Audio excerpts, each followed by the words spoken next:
मुल्क हुक्मरान के अंदर और 77 साल हो गए ने। ये गरीब बिल कितों लैके आवे और 20,000 बिल 21,000 बिल ये गरीब लोग मर गए थां ते। और जेड़ा तीर मार लिया नदीम अरशद ने, कोई 10 करोड़ दे रहा है, कोई गड्डी दे रहा है।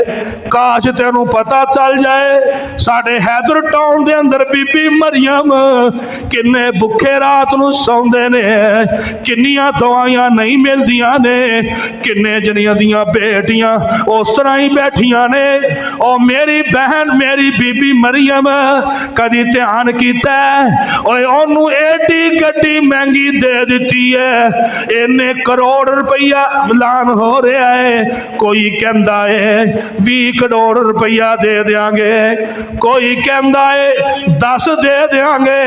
और दवो दवो जी, पाकिस्तान का नाम रोशन जो किया है, दवो सानू इनकार नहीं है। ये भी तो ख्याल करो, घर करते आओ। हाय मेरा उम्र कहता सी, सुन लो मेरा उम्र कहता है 22 लाख मील, 22 लाख मील मरबे का हुक्मरान है। ते की कहता है कि दरियाए दजला के किनारे ते कुत्ता भुखा ना सौ जाए, भुखा ना सौ जाए। खुदा दी कसम है, मेरे को मेरी बड़ी बहन जैसी बीबी मरियम है। अल्लाह उदियां फासता फरमाए, अल्लाह अहलो अयाल दियां फासता फरमाए। जे अल्लाह हाथ दे अंदर हुकूमत बादशाह दे दवे ते रब्बे काबा दी कसम है, उमर बिन अब्दुल अजीज दे कोलों पुछ लो हुकूमत किवें करनी है।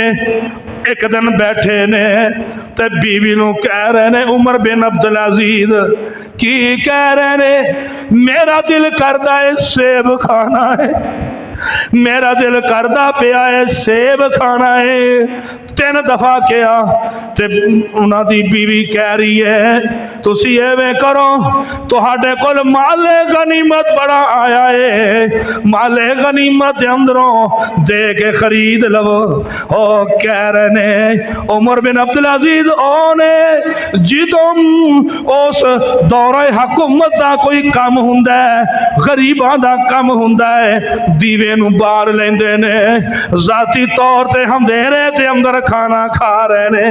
ते लोग पुछदे ने ओ इमाम जी ओ तुसा वक्त दे हुक्मरान हो, कर दे कीजे।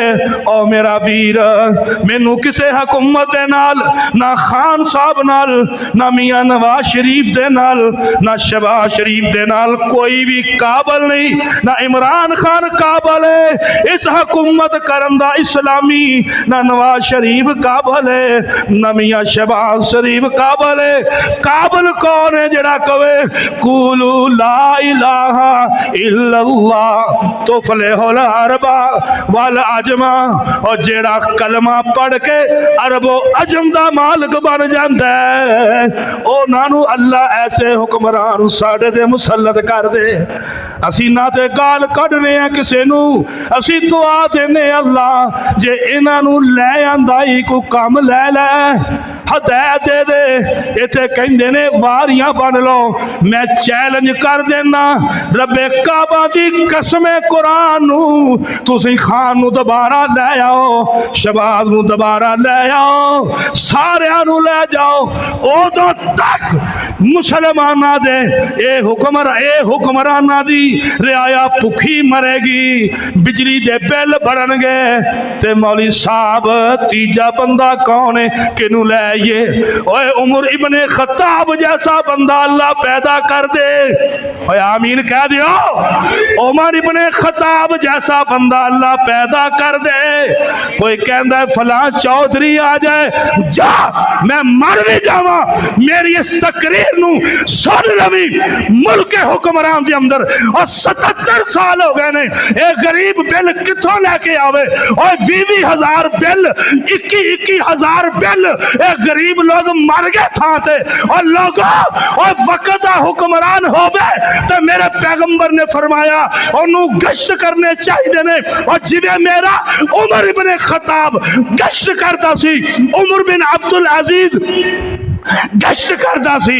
ओए मैं किसे नू बुरा नहीं कहना, मैं इन उरीदू इल्ला इस्लाह व मा तौफीक इल्ला बिल्लाह।